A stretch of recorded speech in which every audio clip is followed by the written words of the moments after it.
Chào các bạn nha, chào các bạn quay lại với kênh của điện thoại số. Hôm nay mình sẽ làm cái clip thay một kính con Redmi k40 Gaming nha các bạn. Ở trên tay mình đang cầm là con Redmi k40 Gaming nha các bạn. Đó, con này tình trạng là khách xài bị vỡ kính nha các bạn. Vỡ kính phía ngoài thôi, màn hình hiển thị thì ok hết, không có ảnh hưởng gì nha các bạn. Đây bây giờ mình sẽ test màn hình và cảm ứng cho các bạn xem nha.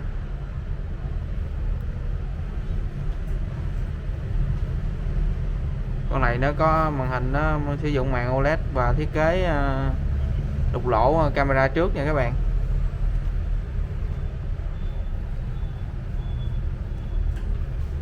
Đây con này tình trạng vỡ đây các bạn, nên quay cận cảnh cho các bạn xem nha. Con này con nhìn cũng khá là đẹp nha các bạn. Và mình giới thiệu cái mặt kính bên mình nha các bạn.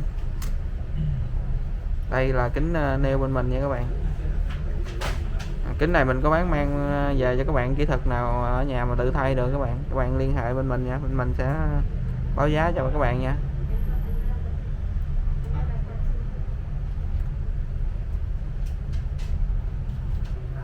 Ok, bây giờ mình sẽ tiến hành mình tháo máy ra, mình thay kính luôn nha các bạn. Con này mình sẽ tháo cái mặt lưng trước nha các bạn.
Vừa rồi mình đã giới thiệu đến các bạn cái quá trình thay một kính con Redmi K40 Gaming bên mình nha các bạn. Cho các bạn trong quá trình các bạn xài, các bạn nào có lỡ tay làm rơi vỡ hay là màn hình mặt kính hay là sườn lưng gì đó, các bạn hãy liên hệ, kính cam gì cũng có nha các bạn. Các bạn hãy liên hệ trực tiếp bên mình nha, bên mình đều có sẵn hàng để thay thế cho các bạn nha. Rồi mình tạm biệt các bạn nha. Cảm ơn các bạn đã xem clip. Nếu các bạn thấy hay, các bạn hãy chia sẻ và like ủng hộ mình nha các bạn. Rồi mình tạm biệt các bạn nha, hẹn các bạn ở những video sau nha.